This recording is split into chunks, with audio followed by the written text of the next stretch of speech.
Salutations and shit, folks. Welcome to another episode of Travel and Shit, your new favorite travel podcast, where I, your host, D. Carrie, and my lovely little co-host, the pup Binks.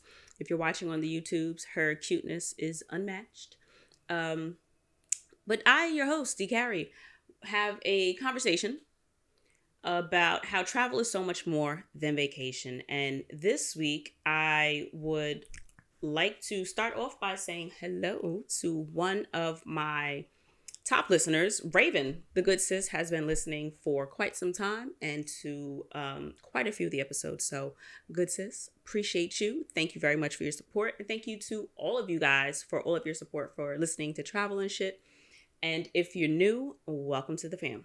So, other than that, just going to jump right in and get to the point of this week's episode, confidence. So I've mentioned in a few episodes in the past that travel has given me the opportunity to experience myself in a variation of different ways when I am intentional about, how I'm connecting and who I am as a person and how I am interacting in the relationships that I have with my friends and family back at home. Shout out to the new setup. I am slowly building out a home studio, and this is the beginning. So I'm a little bit excited about that.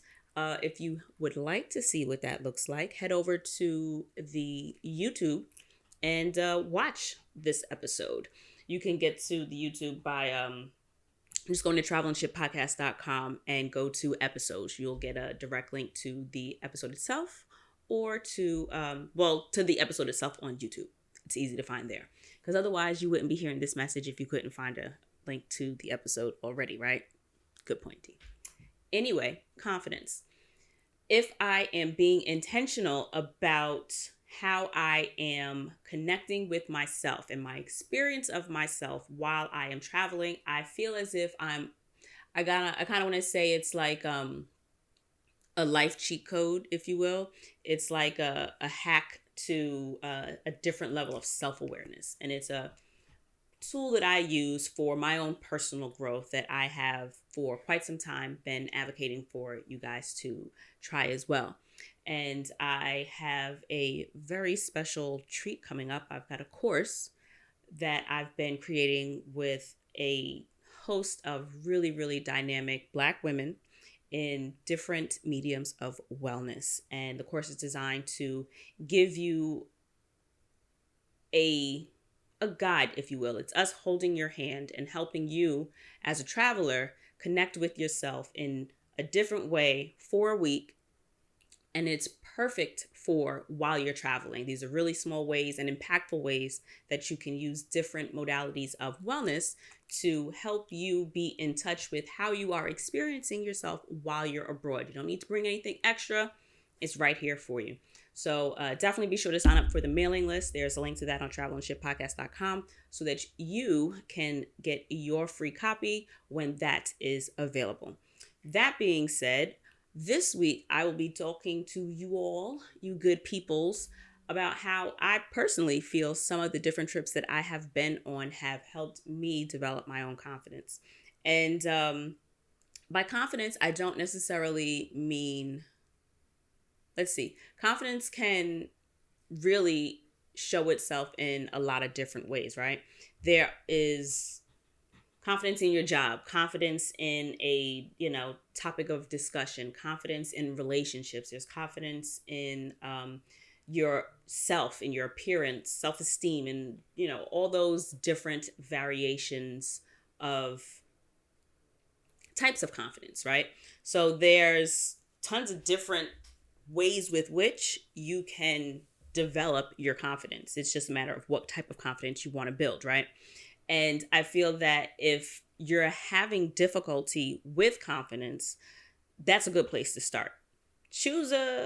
Pick a niche. You don't have to build it all overnight. You don't have to, build Rome in one sitting. It doesn't have to be this huge, grandiose awakening if you will. It can be getting things accomplished in small doses that absolutely aid to you being able to appreciate where you are with self a little bit more. So, one way that I build my confidence, like at home, for example, is learning new tasks at work. I try to make myself available to learning to do a lot of different things that I don't know how to do, whether it be something that I don't necessarily have to know how to do, or if it's something that I don't um, necessarily do often. I absolutely try my best to volunteer for those opportunities. I'm not saying that the kid is going out of my way to do, shit that don't got nothing to do with me. But if an opportunity arises for me to, do something a little bit different than the norm, sign me the fuck up, right? For me, that has developed my workplace confidence in the aspect of I may not be great at everything, but I promise you, if you put me anywhere, I'll succeed. You know what I mean? Like, there's not really anything that I can't. Well, that's a lie. There's plenty of shit that I can't do. But when it comes to my job task as a whole, there's a lot of different things that I can do. Not to say that I'm going to be great at all of them, but I can fake it through the day, right? So for me personally, that gives me confidence at work. And I find that if I think about all the different ways that I have found that I've become more confident, it has generally come from me putting myself in a place where I'm trying something new.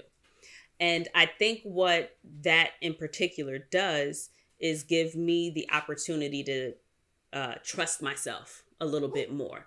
I'm able to see that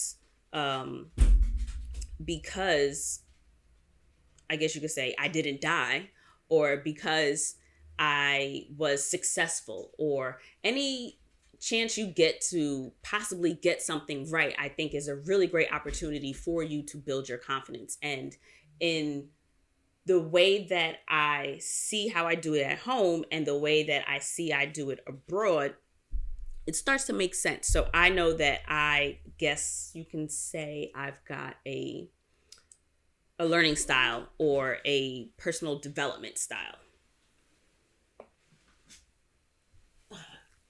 And for me, doing new shit. So that's how I do it at work, right? In terms of, I guess, let's think of another home way. I mean, home is the only thing. In terms of like the podcast in and of itself, guess and check. There's a ton of shit that I don't know. And there are a million different sources of information. You've got a million different ways to get information. There are different sources, and you could Google till your damn eyes fall out. But what I have found for me, that my best confidence builder is when I either fail or succeed at something, but it's in the doing.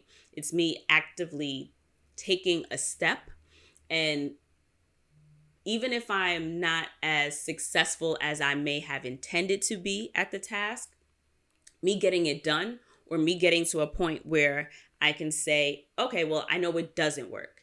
That for me builds my confidence. So similarly to the way that I learn at home through, just doing it, trying new things. Bermuda, first trip. It was, I want to say by accident. But I kind of feel like it was maybe divine intervention, right? Said this a million times before. Was supposed to be in Martinique. Didn't work out. There was an accident. Something hit the plane while the plane was grounded in Martinique. So they had to reschedule my flight. They were going to put me on a bus to Boston and fly me out from there. And I was initially supposed to arrive there a day later. Wasn't good enough for me, so I canceled the trip. And the next day, went to sleep. And mind you, I'd gotten the call that it was being canceled at like 4 o'clock in the morning. And I had like a 8 a.m., like a maybe 10 o'clock or something flight. Because if I think I would have been probably heading out. But all that being said, last minute, got a call that morning, said the flight wasn't going to happen, ended up canceling it that morning, went to sleep, woke up maybe by 1 o'clock in the afternoon. I booked Bermuda. Went on my mom's advice that between Bermuda and Mexico, she said, I've done Bermuda. I think you'll love it. Ended up in Bermuda, packed for 85, 90 degree weather. It ended up being like 65 degrees high most of the days. I had one day that was like 71 degrees. Ran my little ass to the beach. Had a great chilly time, but it was beautiful because vacation, right? So I learned so much on that trip. And what I think my primary lesson and my primary confidence booster in that experience was figuring everything out on the fly. I absolutely had nothing planned when I landed. I didn't have any excursions. Thankfully, I hadn't booked any of the excursions that I wanted to do while I was in Martinique, so I hadn't lost out on any money. But when I got to Bermuda, I still had nothing planned. And I'd gotten there January, I want to say 2017. January, off season, nothing beach-wise, of course, at 65, 70 degrees, nothing was open. So all of the fun in the sun things that I thought I'd be doing at that time didn't happen. So I basically used what I would have wanted to do in terms of it not being water by means of stuff in the local area. I'm really, really into Black history in any country that I go to, and there is a wealth of information that I was able to come across and different, points around the island that have pieces of historical context, historical interest, if you will. And so I basically took the outline of a bunch of different tours that I would have booked and paid for and figured out how to get to all those places by myself. Hopped on the bus and ran around town. Same thing with like any, tour that I would have booked or any arrangement I would have made with the hotel or a travel agency or whatever that I could think. Because mind you, this was my first time leaving the country. So I hadn't done a thing. I didn't know what the fuck I was doing. That being said, shout out to Miss Joyce. She was like, I guess you could say the activities coordinator at the Grotto Bay Beach Resort, I want to say is the full name. But I stayed at Grotto Bay in Bermuda. It was about maybe 3 miles max from the airport. It was right on the other side of a really long bridge. And she went out of her way to list a lot of points of interest that she thought I may be interested in. She told me about a museum. She called the museum, asked them to stay open late for me. She did a lot of, real like family shit. You know what I mean? Like I felt like she was really looking out for me like an auntie kind of thing. And I'm still, all these years into my travel experiences, I'll never forget Miss Joyce. And I'm very grateful for her contribution to me just really being able to enjoy traveling. And with her help and me just getting on the apps, Googling and finding out what things of interest and places of interest were around the area that I would be able to access, I figured I had an incredible time. I spent the week walking around the island. I stayed at actually a really beautiful resort. There was, there was a cave system, did a lot of random exploring. That was a confidence booster. I'm a city girl. I've never been in a cave in my life. And I absolutely went in the cave by myself and explored. I had a good freaking time. And the being able to, tackle different experiences that I wouldn't be able to do home by myself was a real, I don't want to say an ego boost in the sense that, I felt I was like hot shit or like you can't fuck with me kind of thing. But it was more of a, oh, like you're capable of more than what you kind of, I don't want to say expected of yourself, but you're capable of doing so much more than what you would somewhat conceive of. Not in a fashion of this in particular, like walking through a cave being anything extraordinary or outlandish or wildly, or I guess inherently special in and of itself. It's just that I never would have envisioned myself walking through a cave, but presented with the opportunity, although I was fearful to a degree, I stepped past that fear and actually completed the task at hand. I did it, in a manner that I felt was as safe as I could make it and as still fun and authentic to my personality as it was, going to be. Like, I didn't take on the experience the way I necessarily thought I should take it. Like, I didn't make it look like I thought it should look. I just went into it in a sense of, this is some shit I've never done, and it's something I have the opportunity to try. What makes me comfortable each step of the way? And having that experience, being able to go through that, is kind of like another example of,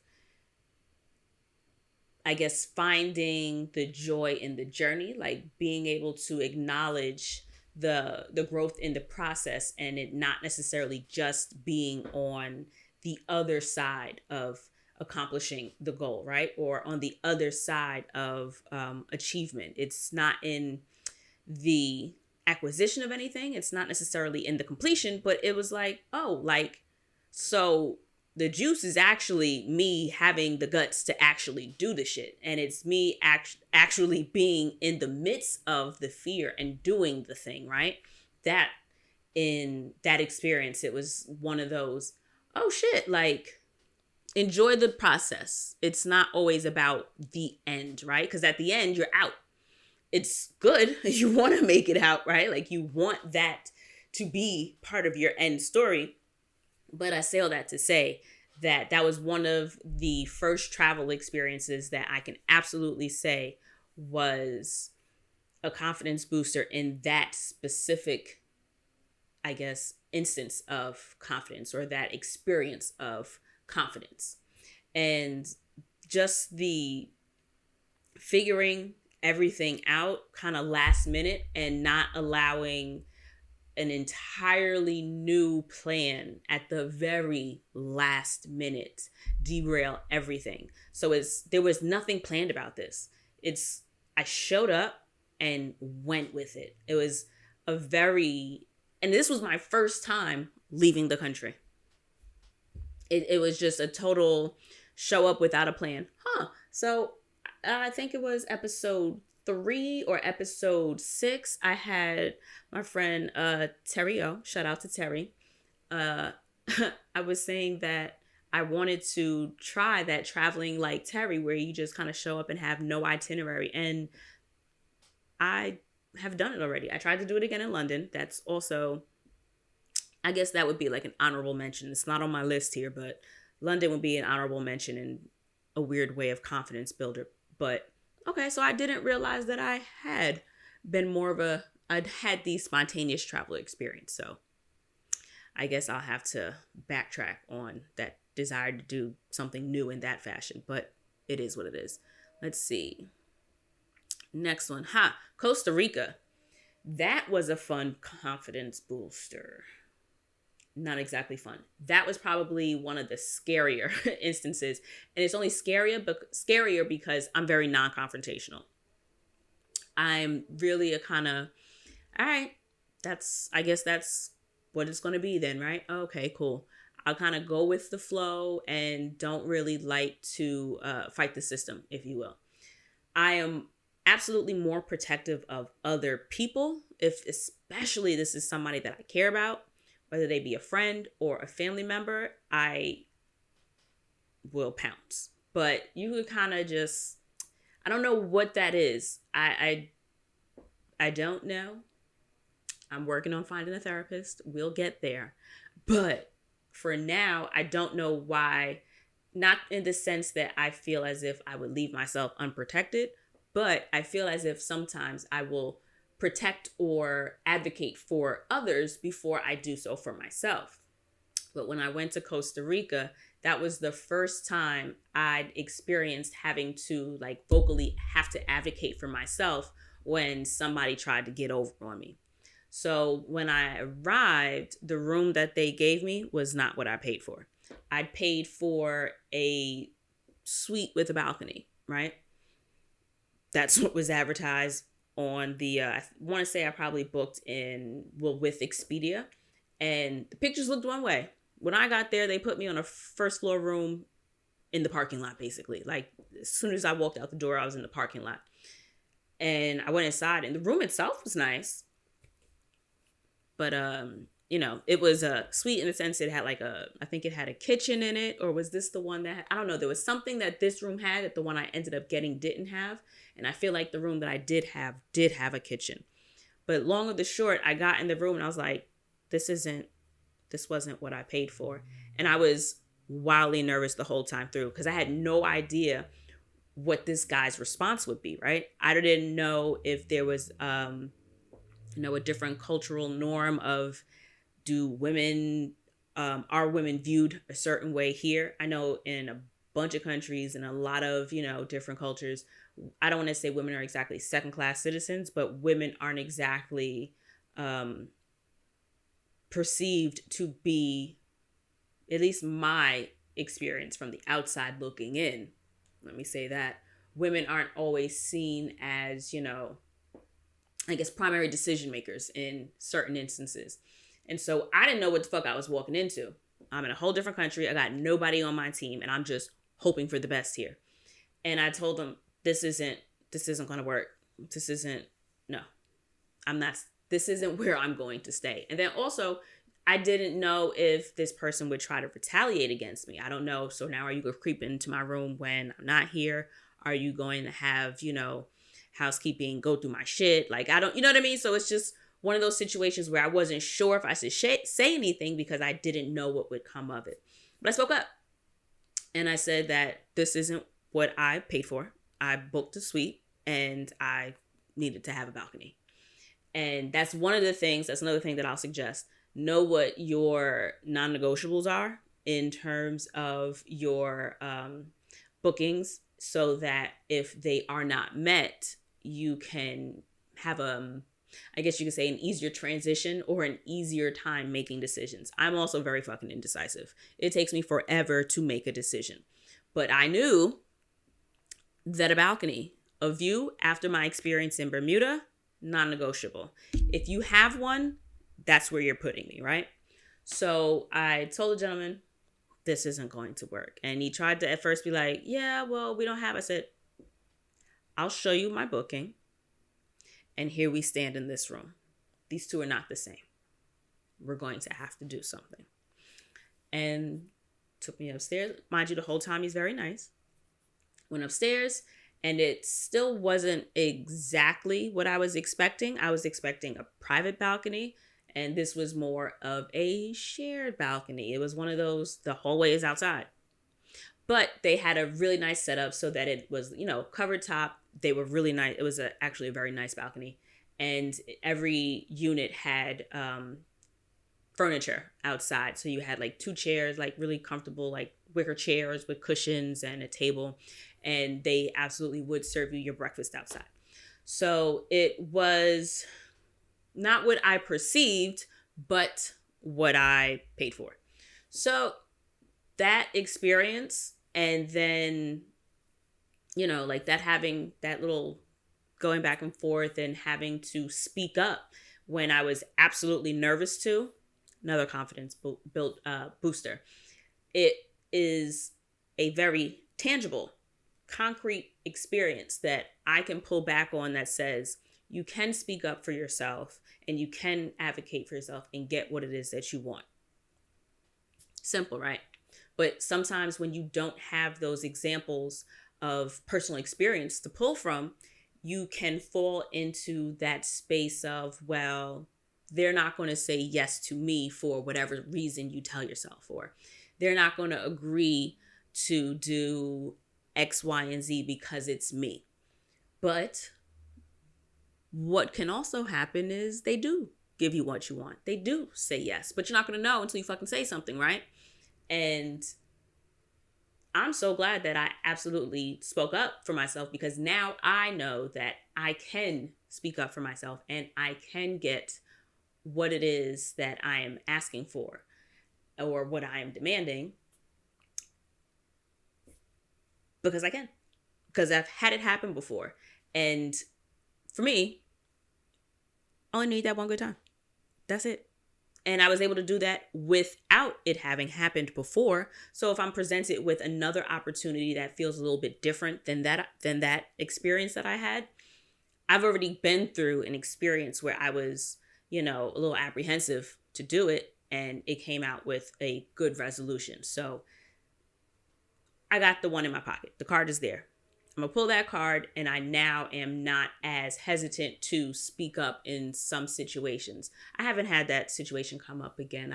For the most part, everything that I can say I've booked has met my expectations. I'm also much more, what's the word I'm looking for? Not stringent or anything, but I'm more particular, if you will, about where I stay. I don't stay at many hotels. I'm usually an Airbnb girl. And when I tell you, baby, I pour through those reviews. That is absolutely what I finalize my decision based on reviews. It starts with pictures. It starts with your description. Then it goes to the description, and the reviews is either going to make or break the case. It's either going to make or break it. So what's the next one I have here? Okay, so next I have Cuba. Cuba was a confidence builder because, one, I don't speak Spanish. I understand a little bit of it. I can say some things that I need to, some sentiments I need to express. Basically asking certain questions or having like a response in some instances. Again, poquito, muy poquito. But there's also very limited cell service. You have to be in a cell phone park to have Wi-Fi to access your cellular device. And I ended up somehow fucking that up. I'd say maybe day 3 of 6 days or so. It was about midway through. And I don't know what I did. Thankfully, here's another pro tip. If you're not going to financially gain in a relatively, I don't want to say exponential way, but if you can stand to not gain the money and you've got spare phones, keep them. Because when I travel, I like to bring what I consider, I bring my burners. I like to have a backup phone with me, charged, and, it's only going to work on Wi-Fi anyway. So if I lose my phone, if it's stolen, if it gets damaged, if anything happens, I have a backup. And if I know, for example, I'm just needing a phone for photos and I can't make any I can't make any calls, I can't access, if all I'm doing is moving on Wi-Fi anyway, I would much rather leave my, everyday phone, like my phone in the room or, in my luggage, and bring my older phone with me, because it'll absolutely work on Wi-Fi and it'll absolutely still take photos. So, or if I'm going to do something and I'm afraid of losing the phone, or if I'm going like to the beach, especially, and I know that, all right, well, as much as I like to stay quiet and try to blend in, if I'm like made as a tourist, if you will, or if somebody just tries to run my shit, all right, you got it. But I also have like, another option. But somehow I managed to, I don't know if I put in the wrong password or I did something wrong.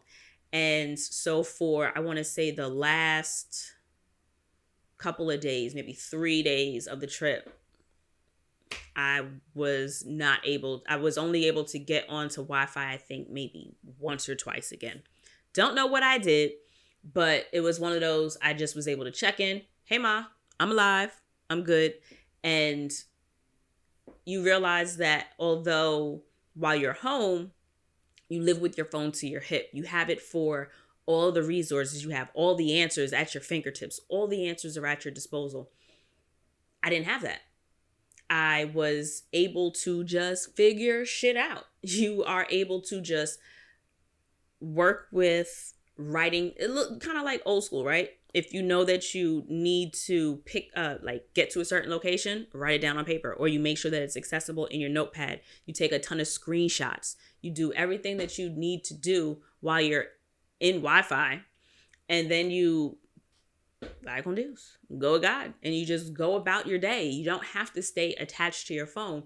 And like I mentioned, I have a shit poor sense of direction, and I'm always lost. So instead of being able, my silly ass didn't download the maps beforehand. Another pro tip: you can download the maps before you go to an area, so that even without service, you're able to use the maps to navigate. But I didn't do that.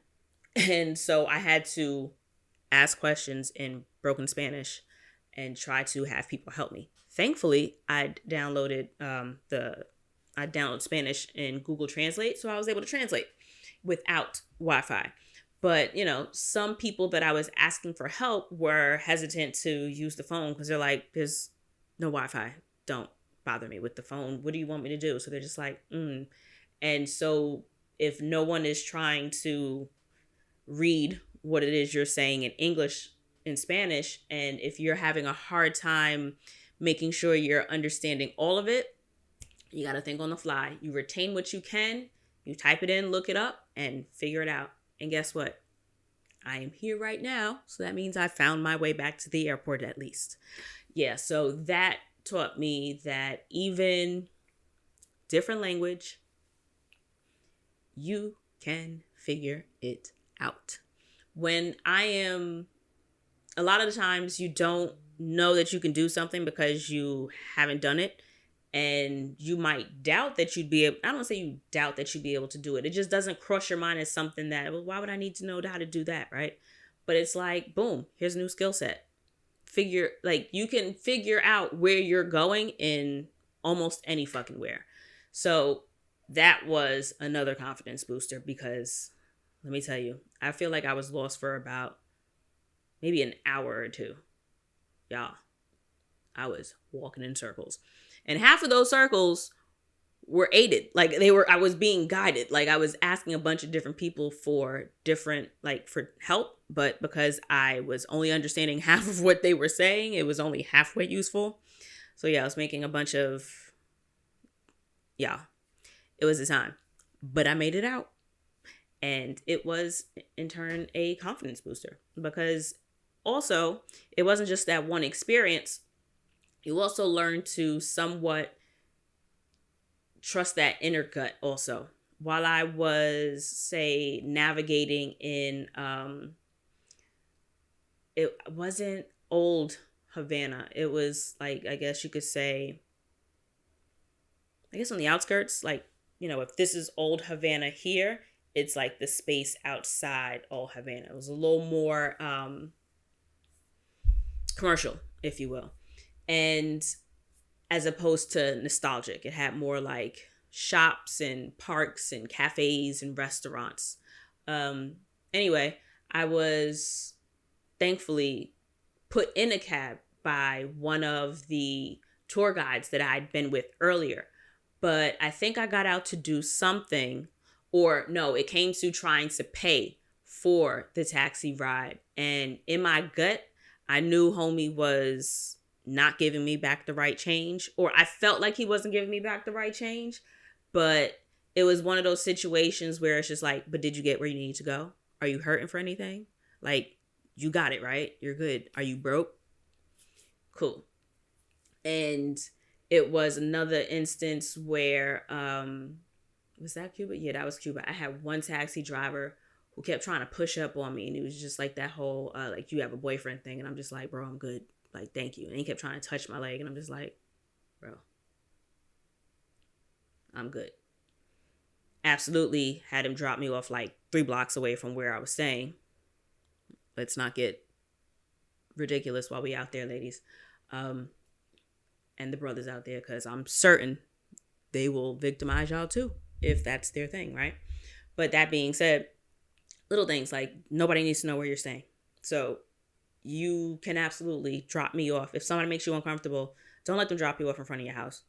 Let them drop you off a couple blocks away, and if you're safe a couple blocks away, it was still daytime, so I knew that I'd be able to get out and take like an S loop to get to the block that I needed to stay out, because there was no way I was gonna let that motherfucker know where I was at.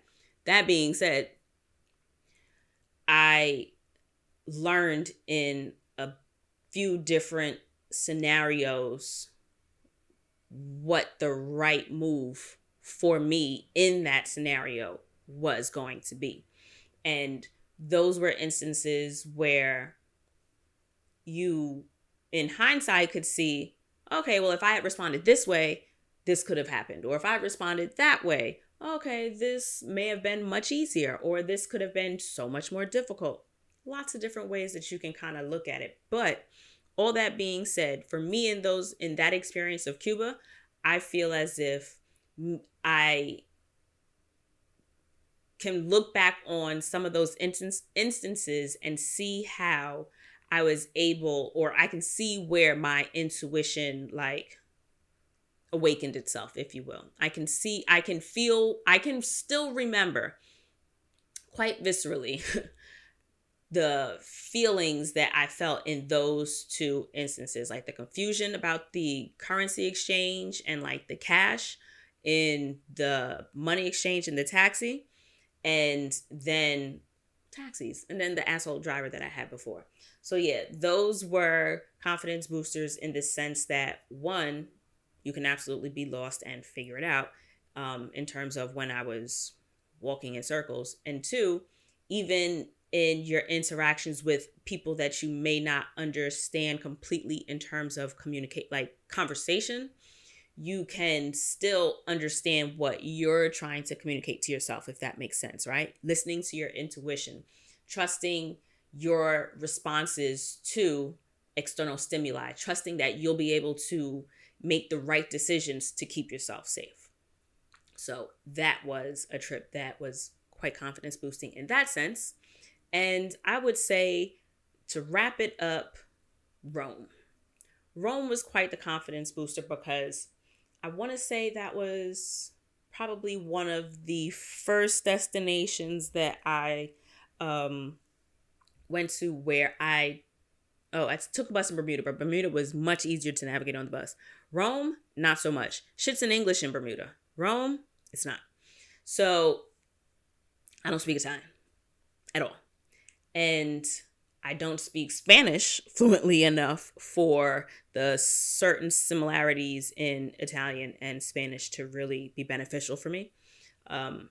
Some things you can kind of make out just because they are in,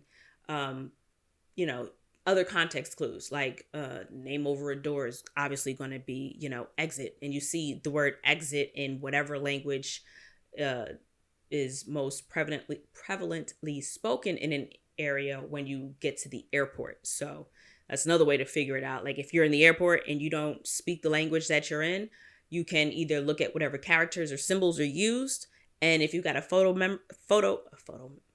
if you have a photographic memory, God bless you, you can remember what said symbol is so that you can kind of, identify it outside. Or what is it, like sorte?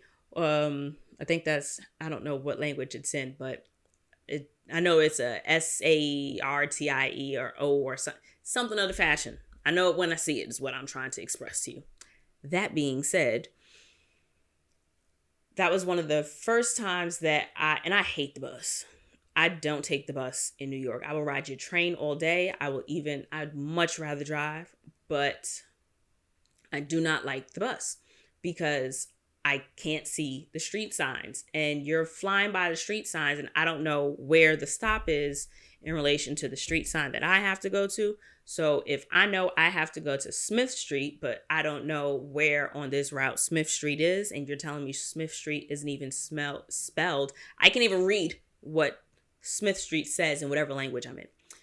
Long and the short, I navigated the fucking bus system.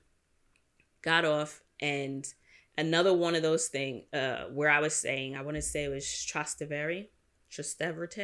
I know I'm not pronouncing it correctly. Because I was actually speaking to a woman from Naples this morning, and I said the town, and she was just like, she said it a different way, and she said, I think that's what you mean, but I'm not really sure.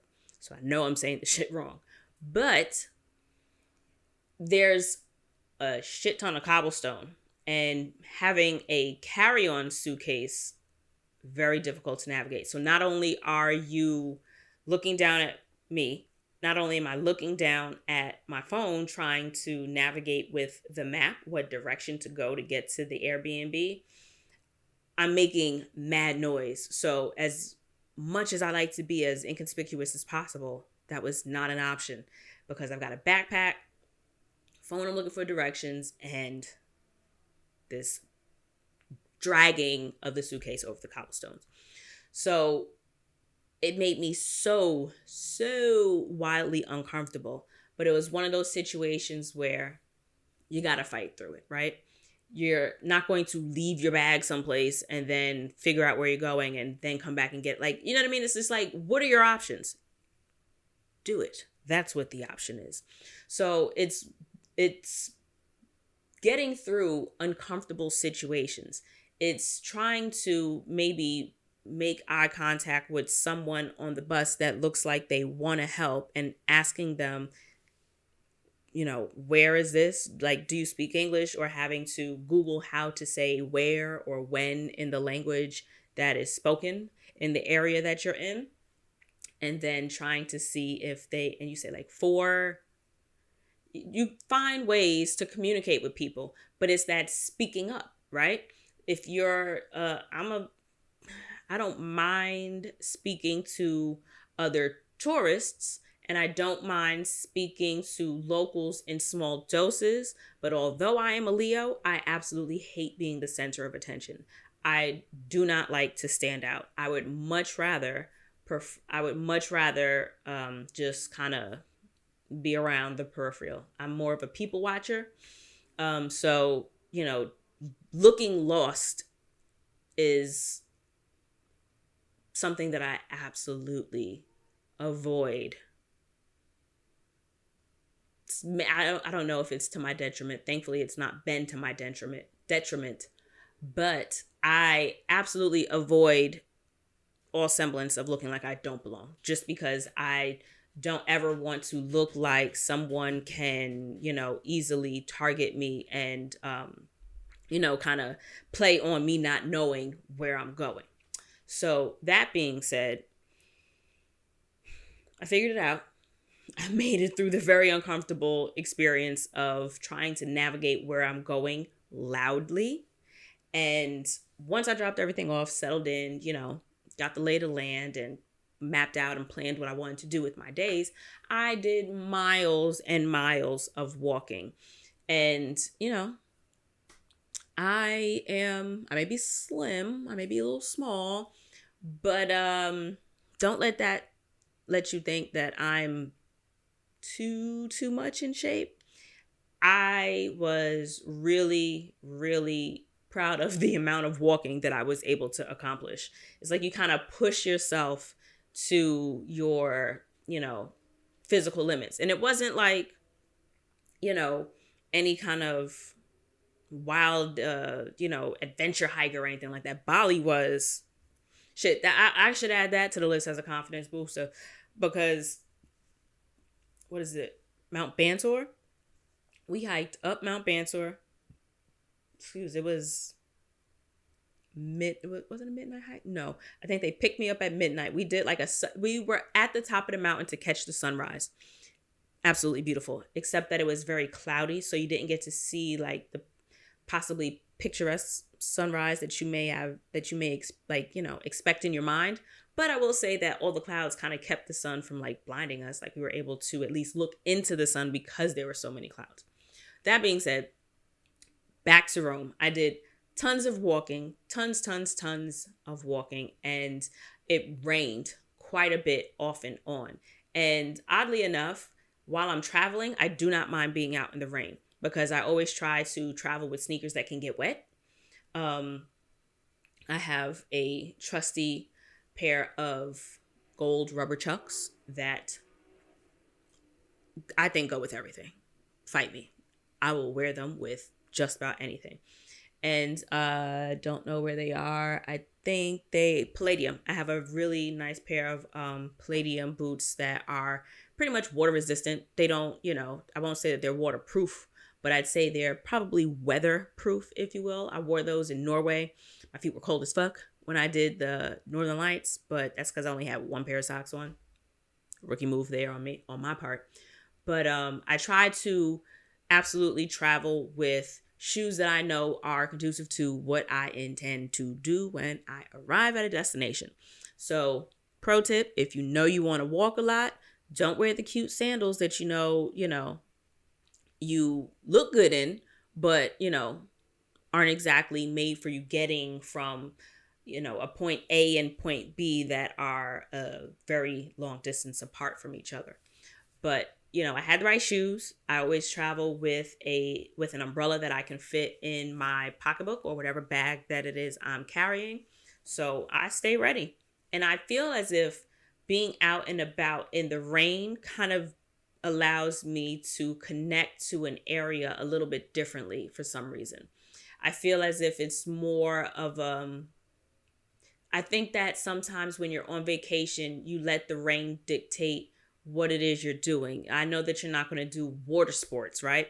But I think that exploring a city or exploring a neighborhood in the rain gives you a different perspective, right? Because when it picks up and it picks down, when it slows up or if it, speeds up, whatever, you run into a store, or you dip into a bar, or you step under an awning and you strike up a conversation with somebody else that's under an awning waiting for you. Or you stand in a corner or you're waiting for, something to lighten up and you stop and you look around, you look at things differently because you're slowing down. That was my experience. I felt as if I was able to see the different parts of the city, and it was also at night. So that made for a really, I don't know, fun thing. I have this ability to kind of make shit fun for myself. And I guess it's a skill. I think it's a skill.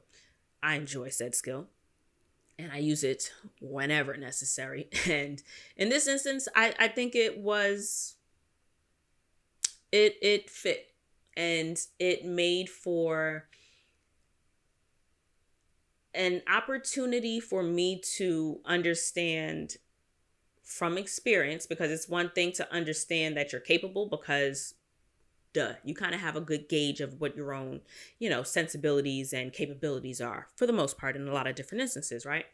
But I don't know about the rest of y'all, but I can be hard-headed in certain instances, but I absolutely trust my ability to do things that I've done before, right? It seems like that follows. That makes sense. I would think that a few of you are with me on this train. Yeah, when you do something, you feel a little bit more confident with it. That being said, getting lost on the bus, being uncomfortable with how I'm being perceived by other people as the tourist with the backpack and the carry-on, and looking around on a map for what direction to go on. Because keep in mind, if you're using Google Maps, you got to walk a little bit for that dot to pick up. I don't know what north, south, east, west are when I'm standing still. Some people are able to do that. God bless you, weirdos. That's not my ministry. So I couldn't tell you if I'm going east on Smith Street. Can't do it. So I got to walk a block or two until I can see the blue dot moving and I can see if I'm moving in the right direction or not. That being said, between navigating the bus routes, figuring out where I was going from the bus to where I was staying, walking everywhere that I went, I didn't pay for a taxi, not once. I did everything on foot once I got, to the area that I was going to be in.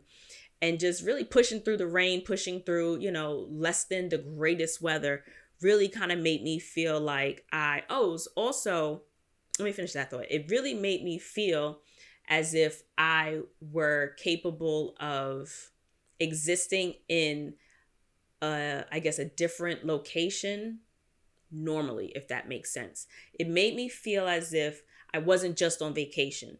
It made me feel as if I could be a normal person. I think I had started saying before how sometimes when we vacation, we let rain kind of dictate what we're going to do. Of course, we're not going to do water sports, but I don't want people to, well, since you're listening, right? I don't want you to possibly get into the habit of, oh, it's raining, let's stay on the resort. It's raining where you are. That's one. It might not be raining where it is you want to go. So depending on what it is you're trying to go, unless you're trying to go there to have a fucking picnic, try it, adventure out, or pull it up on your phone and see whether or not what the weather in that area is, right? That being said, what you can also do is experience that area in the rain. Promise you, you might have a different outlook. You can still go outside or still go from one place to a restaurant, to a museum, to an aquarium. You can do a ton of shit indoors. Like, not everything has to be outside. And also consider that depending on how bad the rain is, it ain't going to kill you. It's just going to get you wet. So those experiences in Rome were confidence boosting. And it also was the first time that I did a virtual yoga class. I remember I did a class with my homegirl Rochelle.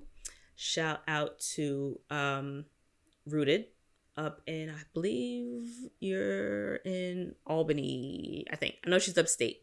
She's got a really great practice, and she was offering a, I think it was a one-off class, or it was a newly recurring class at the time. Don't fucking remember.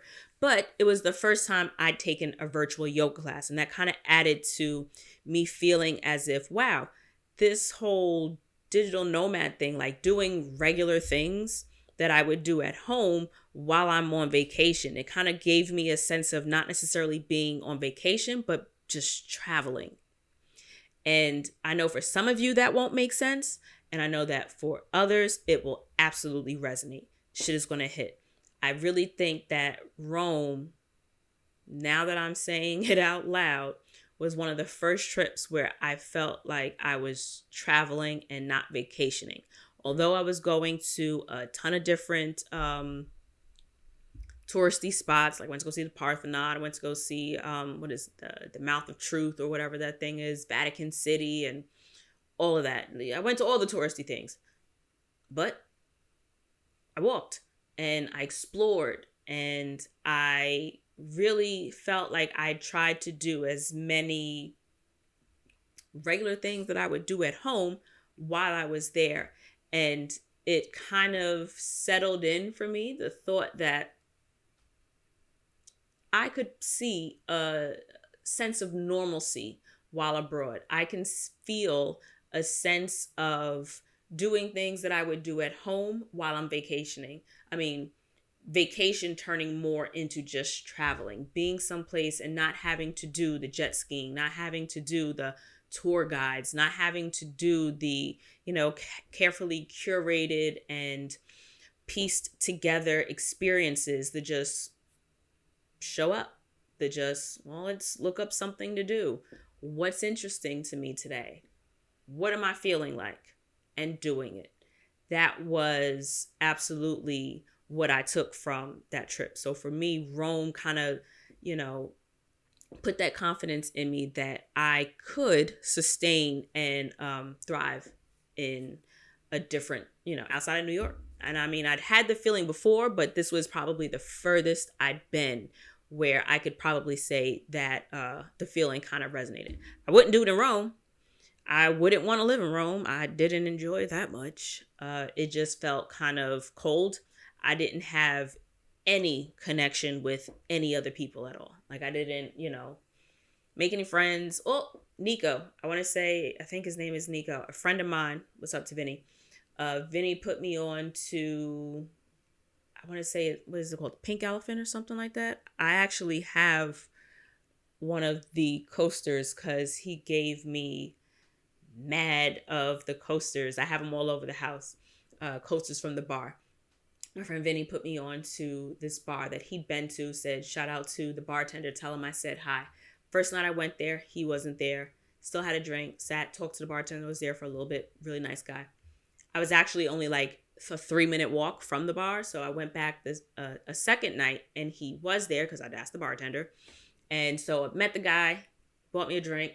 We talked. We had a really good time. He's mad cool. He's telling me about different parts in Italy and what was going on. So that was the only other person that I spoke to the entire time I was there, outside of the shopkeeper where I bought one of my favorite travel bags. It's actually a bag that I just use a lot in regular life. I'm not really a pocketbook girl, but if I need a crossbody or a bag that I need to wear someplace because I need to go do a thing, that's probably my favorite one to use. So I spoke to the shopkeeper. He was pretty cool.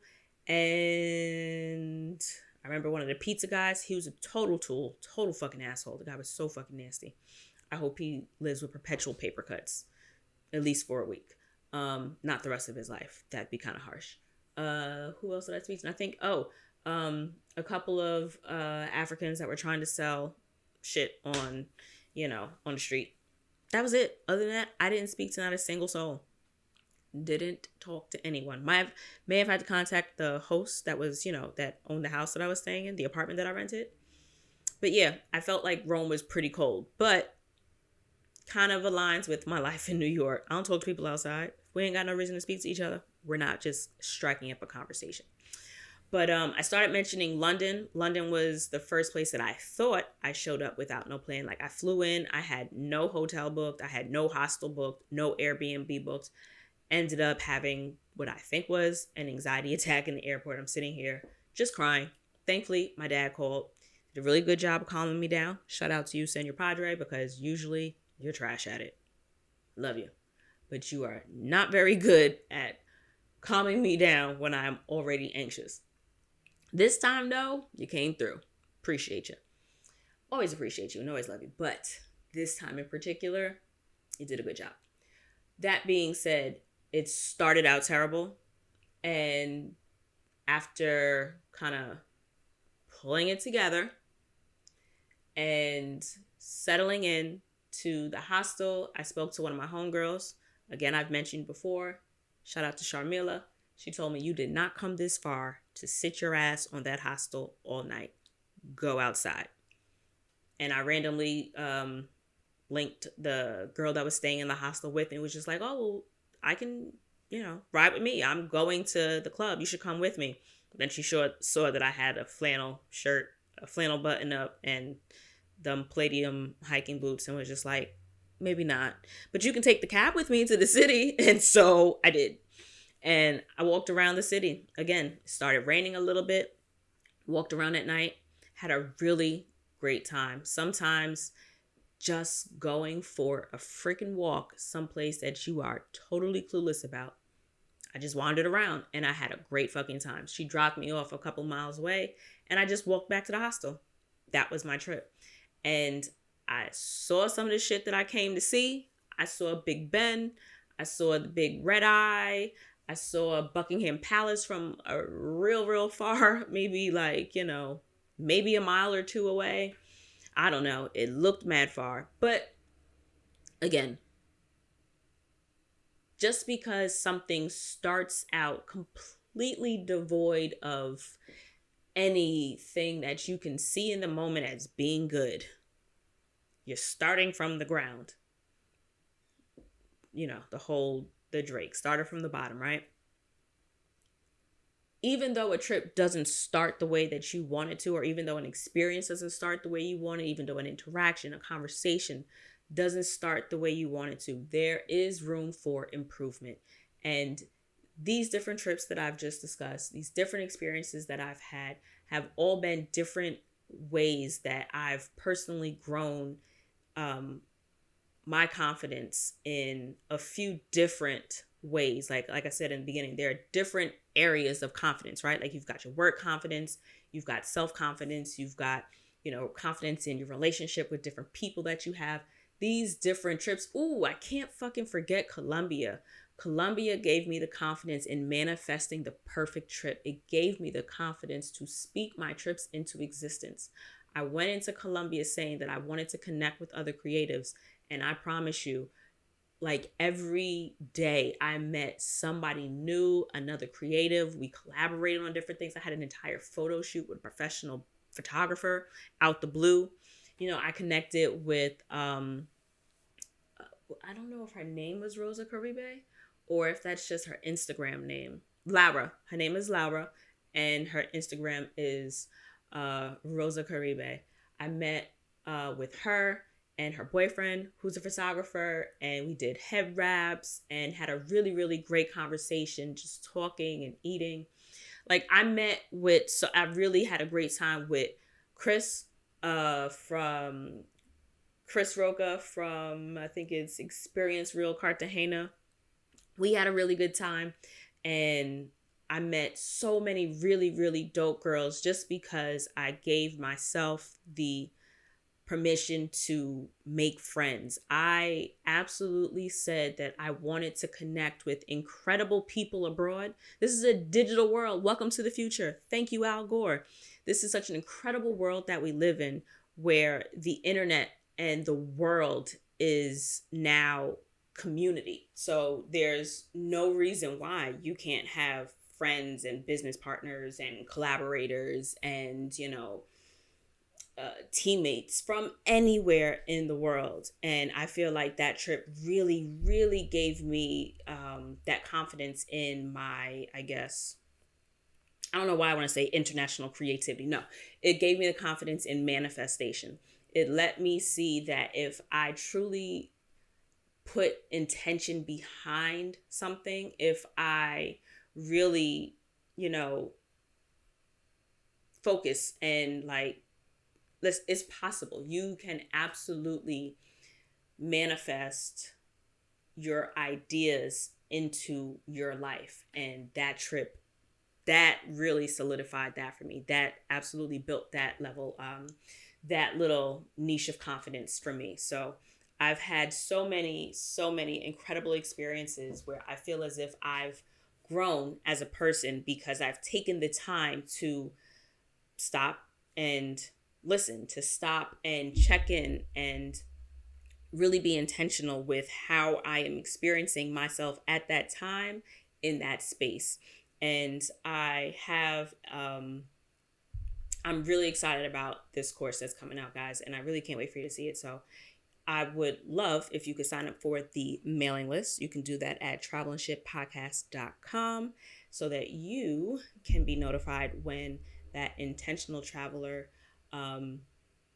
mindfulness course comes out, and really help yourself help yourself. That's really what I'm trying to do. I'm giving you the tools to be present with yourself. There are a lot of different ways to do it, and sometimes we get caught up in some of the routines that we're used to. And I've found through my travels, I've found through my connecting with, other travelers, with other women that are involved in wellness, right? There's been a lot of talk of self-care. And a lot of times we think of, primping and prodding and eyebrows and, bubble baths. And I love them all. There's no wrong way to care for self. But I think a lot of times when we, it can be easy to forget the inner workings, right? You can worry about, putting yourself together to present well, which is important, but you also want to feel well. And I've found that in a lot of these different ways that we're presenting in the course, I've been able to use these tools to check in with how I'm experiencing myself so that I am aware of a different space or a different energy to hold on to going throughout the day. So again, travel is so much more than vacation. And I love coming here every week on this podcast to share with you guys the different ways that I absolutely see it being a real thing. So make sure to follow me on the socials on Instagram, Travel and Shit, TRAVEL, the letter NSH_T. And if you're on Facebook, there's a group on Facebook, Travel and Shit Podcast. And I'll see you guys next week. Thanks for coming, y'all. Bye. Oh, don't forget to leave a review for the podcast on whatever platform you listen on, Spotify, SoundCloud, iTunes, and I'll see you next week. Love you guys.